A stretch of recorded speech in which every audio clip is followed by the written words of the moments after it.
un premio Nobel de medicina. Y un día llega a su casa y encuentra a la mujer llorando desconsoladamente. Y el hombre la dice: buena mujer, ¿por qué lloras?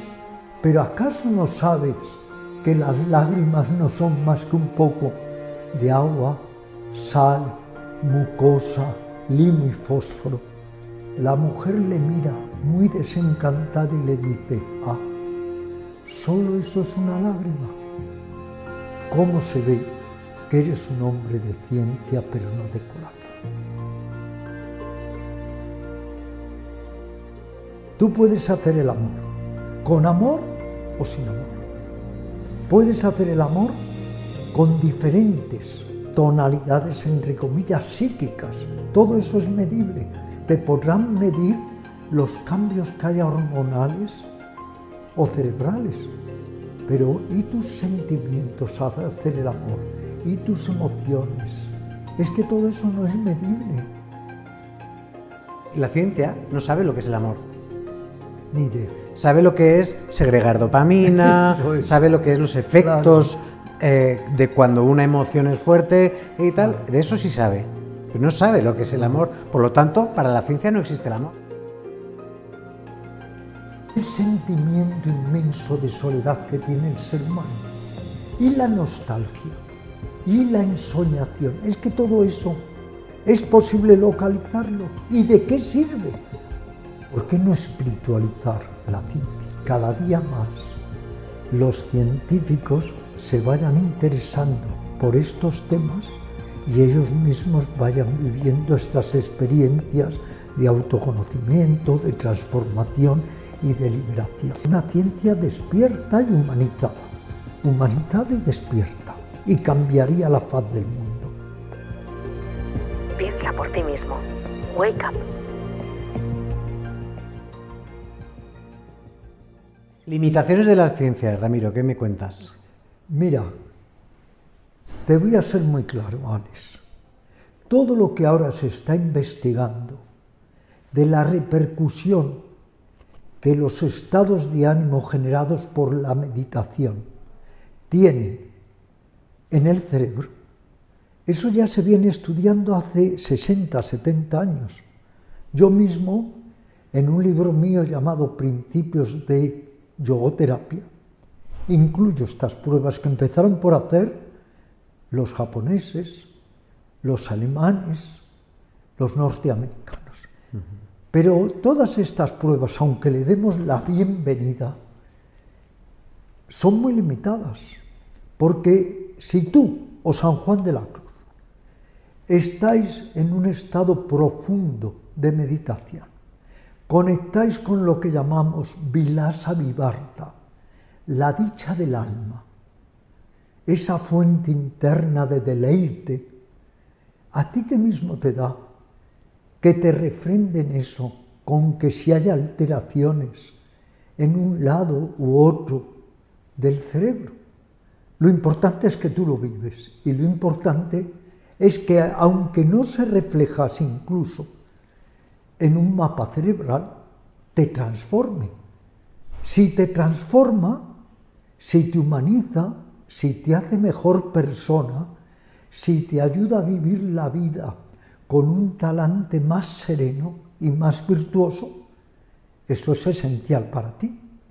Pero si no te transforma y si no te ayuda a vivir la vida, aunque vinieran todos los premios Nobel del mundo y te dijeran que eso se está reflejando en tus glándulas, en tu cerebro, te sería lo mismo. Hay una historia muy bonita, Alex, no sé si la conoces. He aquí un premio Nobel de medicina. Y un día llega a su casa y encuentra a la mujer llorando desconsoladamente. Y el hombre la dice: buena mujer, ¿por qué lloras? ¿Pero acaso no sabes que las lágrimas no son más que un poco de agua, sal, mucosa, limo y fósforo? La mujer le mira muy desencantada y le dice: ah, ¿solo eso es una lágrima? ¿Cómo se ve que eres un hombre de ciencia, pero no de corazón. Afortunadamente, los estados anímicos, los estados cumbres de consciencia, no hay resonancias para medirlos. Están más allá de todo lo científico. O los vives y te transformas, o no los vives. Quiero decir con esto que lo que no podemos, como decíamos aquí tú, Simon y yo, es salir de un código para meternos en otro código. Yo no quiero salir de un corsé para meterme en otro corsé, y no hay que dudarlo. El corsé científico existe, y el dogmatismo científico existe, y la esclerosis científica existe. Quiero decir con esto, está muy bien todo lo que nos aporte la ciencia para una mayor comprensión de los estados anímicos, emocionales, mentales, los estados cumbres de conciencia. Es una corroboración en algún sentido, pero no debemos dejar nunca que eso también nos limite, porque precisamente estas técnicas, la meditación, las técnicas de visualización, las técnicas de contemplación, lo que tratan es de ir más allá de todo lo que ya está programado. Es romper la conciencia ordinaria para encontrar otros estados superiores de conciencia. ¿Eso se puede medir? Podemos coger a un sufí, a un místico cristiano, a un místico taoísta, ponerle una serie de cables o someterle a todo tipo de pruebas físicas y que eso, de alguna manera, se refrende. O más aún, tú ahora que meditas tan asiduamente, tú que meditas todos los días, a ti te trae al pairo, sé sincero, si cuando tú estás en un estado de absorción, de abstracción, de máxima tranquilidad, eso está, de alguna manera, modificando funciones cerebrales o tus glándulas o tus humores. Eso te es ajeno, lo cual no quiere decir que no se ha de valorar que la ciencia estudie estos estados superiores de conciencia. Totalmente de acuerdo. Yo mismo, Alex, no sé si sabes esto de mí, tú que estás ahora haciendo mi biografía de esa manera tan concienzuda como eres tú y tan serio, no sé si ahí te lo dije o no. Yo fui el primer español, y creo que el único, que se sometió a pruebas médico-yógicas en 2 hospitales de Madrid. Hice pranayama y me midieron todo, el intercambio gaseoso, etc. Me metieron en computadoras muy especializadas, me hicieron pruebas de la presión arterial en posturas invertidas, un largo etcétera. 2 doctores, el doctor Miguel Fraile, internista, y el doctor Juan Estada, jefe de respiratorio. Y ¿sabes cuál fue su conclusión? Y las tengo publicadas, que sí, que había habido muchas modificaciones, pero que no sabían cómo interpretarlas. Las había habido, las aceptaban. Me metieron, como te digo, en computadoras, tengo las fotos, pero que no sabían cómo interpretarlas.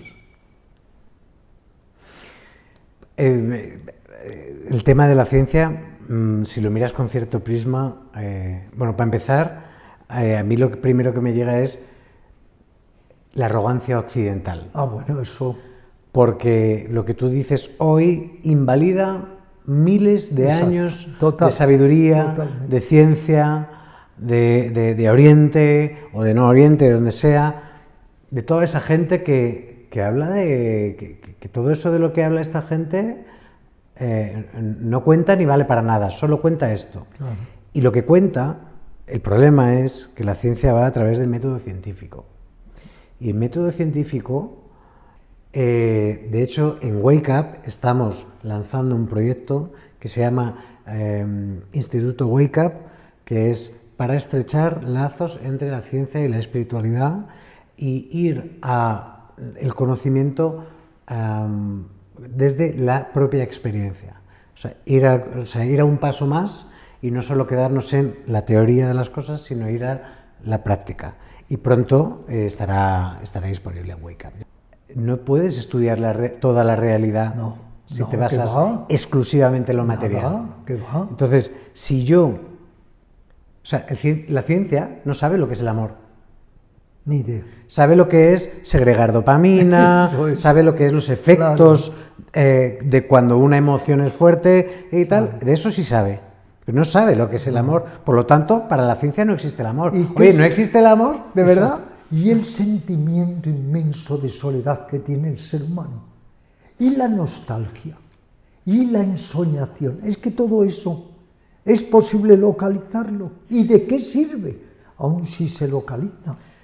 Por eso hemos sido tan ciegos, tanto tiempo, con la vinculación entre las emociones y la salud. Claro. Porque ellos solo miraban la salud, solo los síntomas, claro. no el origen. Pero por eso yo creo, querido Alex, que tenemos que ser muy cautelosos y evadir el riesgo de que ahora, de tal manera, toda la espiritualidad se quiera cientificar que caigamos en otra celda, en otra prisión. Totalmente de acuerdo. El problema, fíjate, ahora sabes que voy a entrevistar a Pim Van Lommel. Uno de los problemas que se encuentra este hombre es que, claro, como la ciencia solo mira el mundo material, lo que pasa en una experiencia cercana a la muerte, pues será una ilusión o un efecto del cerebro. Lo que pasa en un sueño, como no se puede medir, porque solo se puede medir los efectos del cerebro, entonces nos estamos perdiendo tantísimas cosas. O fíjate lo que pasa en la relación sexual. Tú puedes hacer el amor con amor o sin amor. Puedes hacer el amor con diferentes tonalidades, entre comillas, psíquicas. Todo eso es medible. Te podrán medir los cambios que haya hormonales o cerebrales. Pero ¿y tus sentimientos al hacer el amor? ¿Y tus emociones? Es que todo eso no es medible. No, eso no existe para la ciencia. Exacto. Por eso está tan capado, tan mermado, tan atado de manos para hablar según qué cosas. Efectivamente. No obstante, dicho esto, yo sí soy... A mí hay algo que me está gustando de la ciencia y es que puede ser un camino para llegar al escéptico. Y como además se está hablando además de física cuántica, que la física cuántica también habla de lo no material, Claro, habla de la energía y tal. Bueno, y pues ya por lo menos es una vía para que la ciencia empiece a dar explicación a cosas o a poner nombre a cosas que no son estrictamente materiales. Exacto. Y que a lo mejor, y que puede ocurrir que podamos llegar a una misma conclusión desde la ciencia y desde la espiritualidad de toda la vida. Por eso, como puente a abrir, porque el problema de fondo para mí no es la ciencia, es la mentalidad del ser humano. El dogmatismo. El dogmatismo, el cerrarte, el vivir en un cuadrado y no querer salir de ahí a toda costa por inseguridad, por miedo, por vete tú a saber, por no saber lo que hay detrás. Y estamos ahí, pero hay ramas de la ciencia que nos están ayudando a unir la espiritualidad. Por eso a mí sí me interesa. No, y está muy bien, y todo lo que nos ayude a la comprensión del ser humano debemos aceptarlo y darle la bienvenida encantados. Pero a mí siempre me ha gustado decir que el científico sabe, pero el místico sabe mucho más. De eso no hay duda. Y luego, ¿con qué derecho un científico puede menospreciar el pensamiento místico o las tendencias místicas? ¿Qué derecho tiene para jactarse de ser superior a otra persona y con sus procedimientos dudosos científicos rechazar todo aquello que va más allá del pensamiento ordinario? Esa es la arrogancia de la que te hablaba. Esa. Porque además, fíjate, hablabas del místico. El científico habla desde el conocimiento intelectual. Para mí la sabiduría llega con la experiencia. Una vez, hablando tú y yo, hablábamos de el terapeuta que habla porque ha estudiado la adicción y el terapeuta que habla porque ha salido de una adicción. Exactamente. Uno habla para mí desde la sabiduría, el otro habla desde el conocimiento, Cierto. que el conocimiento está muy bien. Sí, pero no es sabiduría. Claro, exacto. Y el conocimiento, pues oye, te lees este libro y ya lo tienes. La sabiduría, igual si no lo atraviesas, Claro. no la llegas, no la sientes. Exacto. ¿A mí de qué me sirve que los científicos más brillantes me hablen de meditación si nunca han meditado? ¿De qué me sirve que me hablen de concentración si nunca se concentran espiritualmente y así sucesivamente? Es como aquel que toda la vida se la pasa hablando de las cualidades constructivas y positivas del pranayama o control respiratorio y nunca ha hecho ejercicios de pranayama. Mira, ahí tienes un ejemplo. La meditación tienes la meditación tradicional budista, oriental, que es espiritualidad, y la adaptación occidental, americana, que se llama mindfulness, que no habla tanto de espiritualidad como del poder de la atención, de gracias a esto vas a poder ser más productivo, gracias a esto te vas a poder enfocar más, Fortalecer tu día a día el ego, más el tal. dominio sobre los demás. Y solo algunos pasan la barrera desde el mindfulness hacia la meditación espiritual. Eso es justo. Es el claro ejemplo de los dos lados, ¿no? Exacto. Pero sí, así es. Y luego se habla mucho a veces de los prejuicios espirituales, de los prejuicios de las creencias, pero ¿y los prejuicios científicos? Es que los científicos tienen muchos prejuicios. Es muy importante que haya científicos que estén libres de juicios y prejuicios, lo que llamaríamos librepensadores, que en principio investiguen en todo, pero además investiguen implicándose. Si usted quiere conocer lo que producen los estiramientos de yoga, haga las posturas de yoga. Si usted quiere conocer los efectos de la relajación, practique relajación. A mí no me sirve que usted me diga todo lo que sucede fisiológicamente al relajarme. Yo quiero también que usted me diga qué sucede mental, emocional, psicológica, incluso la influencia o el eco que tiene en la sociedad si yo estoy más sereno o menos sereno. De hecho, ahí de nuevo me sale otra vez el tema de la arrogancia occidental. Porque si tú no piensas lo que... O sea, no es que yo tenga una teoría, bueno, y tú tienes otra. Claro. Oye, cierto. y está bien, te quiero decir, son dos teorías. No. Esto es la verdad.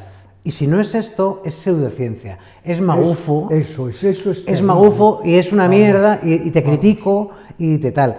Y todo esto es la arrogancia del ego occidental. Eso es, nada más. Absolutamente. O el solo considerar el tipo de medicinas que ellos quieren, pero medicinas ancestrales de otro tipo las subestiman o las descartan. Yo ya tuve un enfrentamiento muy abierto en este sentido con el ministro, ya lo sabes, toda sí. esa historia, que él dijo que la meditación, que el yoga, que no servían para nada, que eran pseudociencias.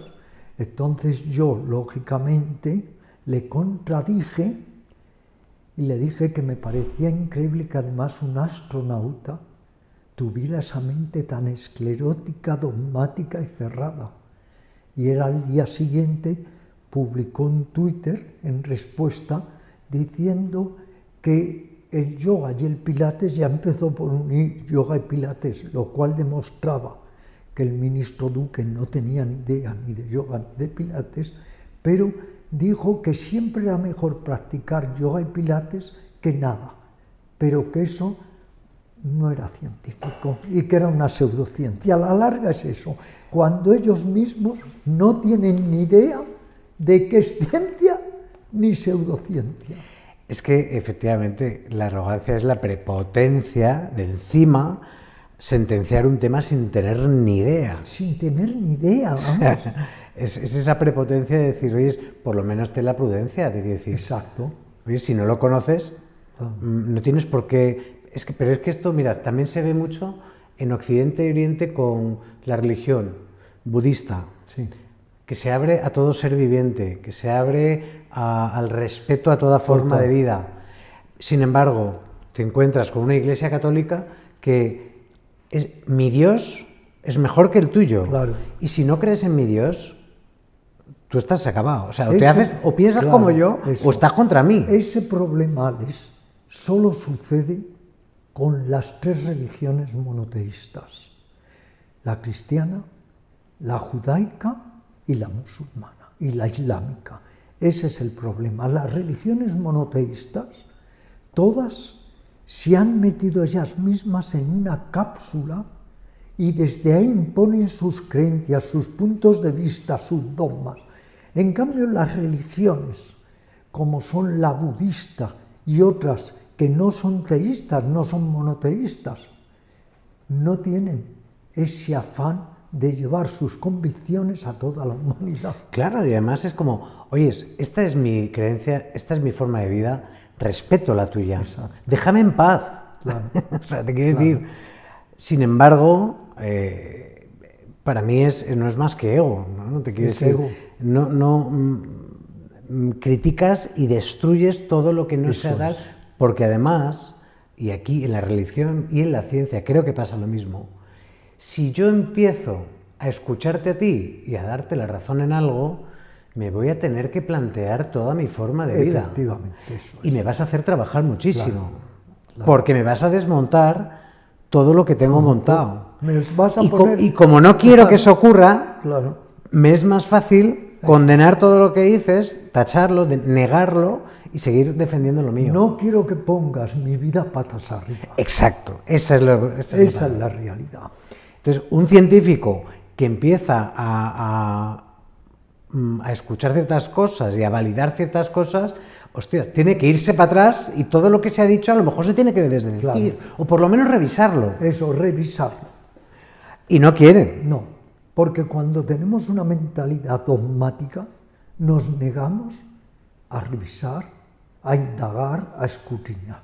Es más fácil seguir siempre en tu mentalidad estrecha Total. y por eso es tan difícil desmontar ciertas cosas. Y además pasa también algo que es muy del ser humano, que es,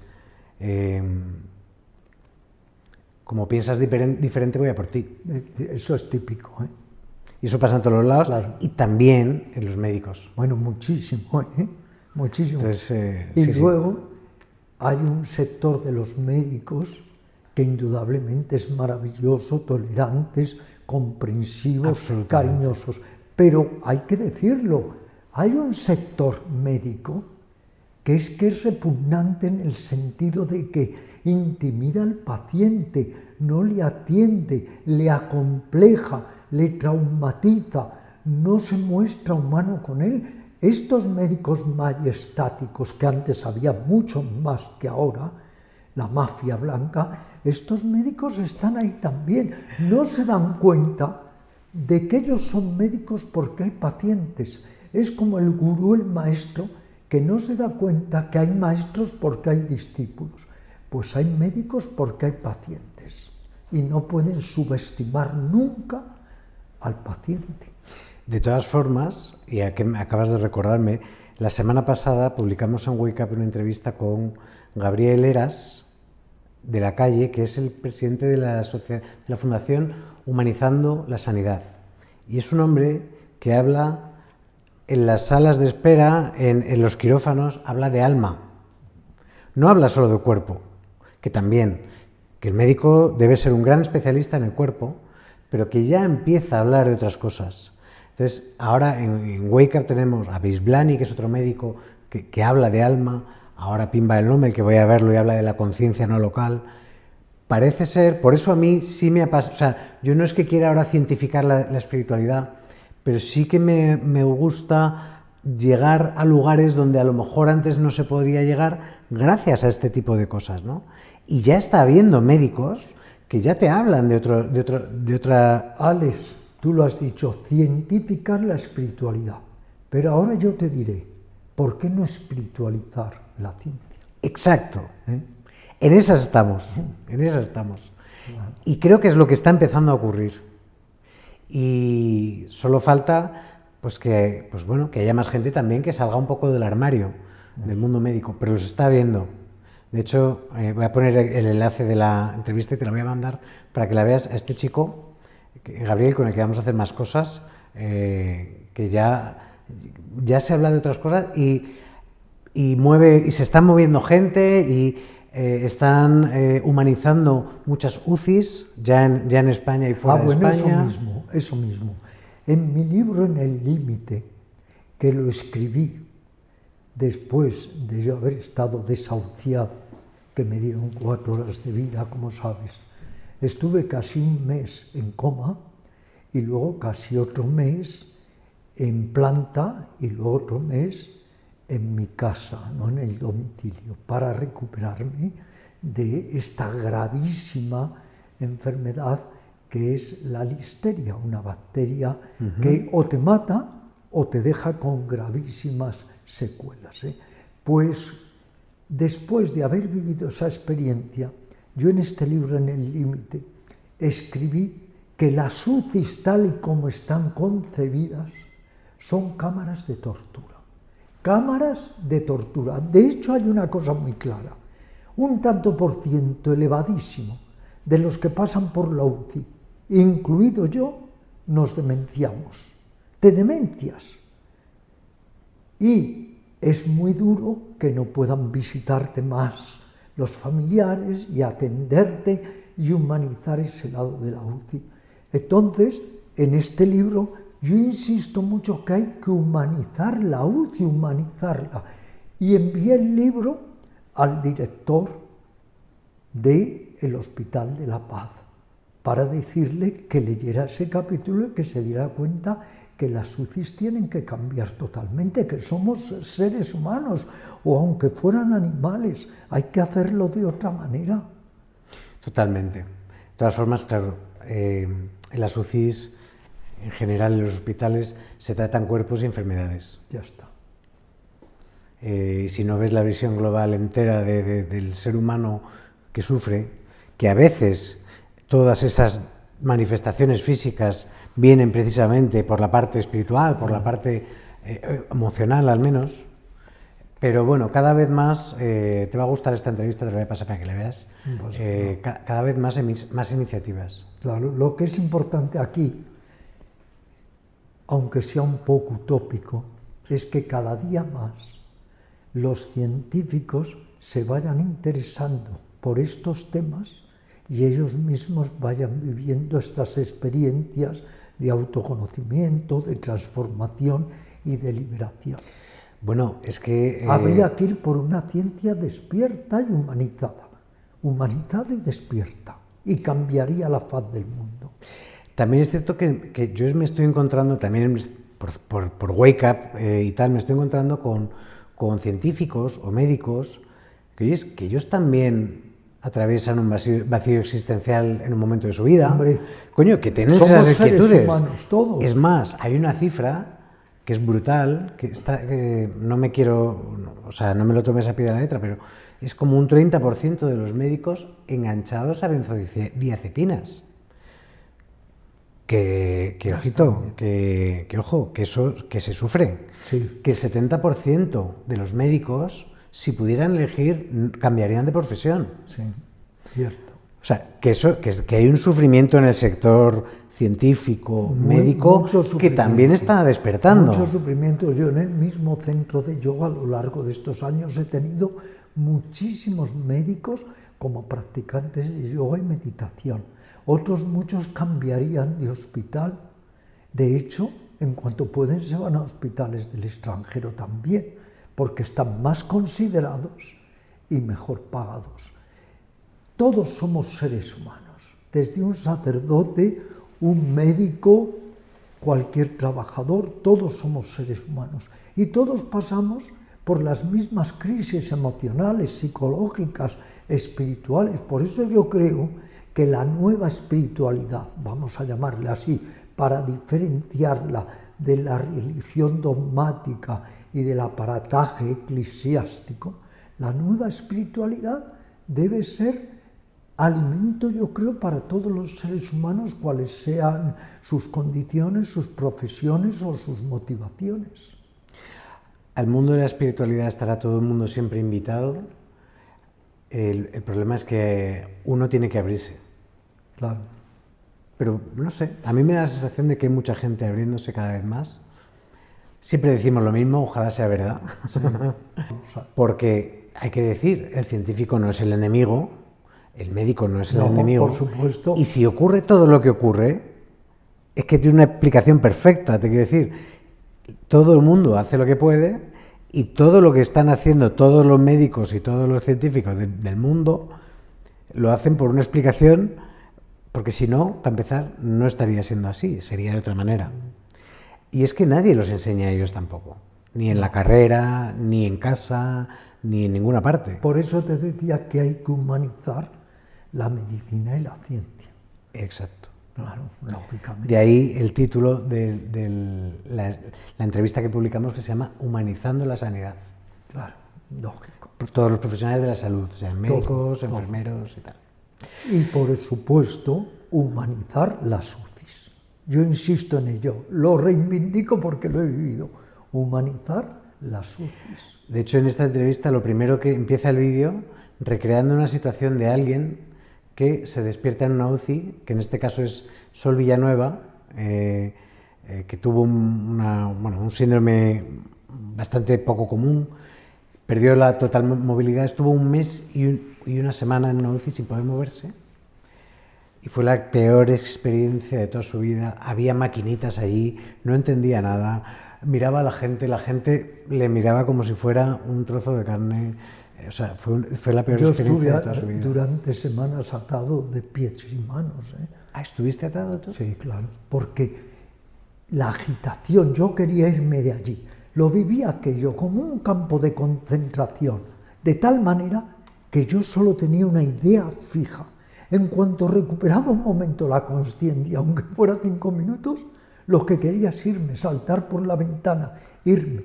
Porque claro, es terrible también que yo comprendo que ellos lo hacen para trabajar mejor, pero que limiten tanto los horarios de visita a los familiares, cuando el que está en una UCI, lo único que estás deseando, querido Alex, es que llegue el momento en que venga a verte tu familia, tus hermanos, tus seres queridos.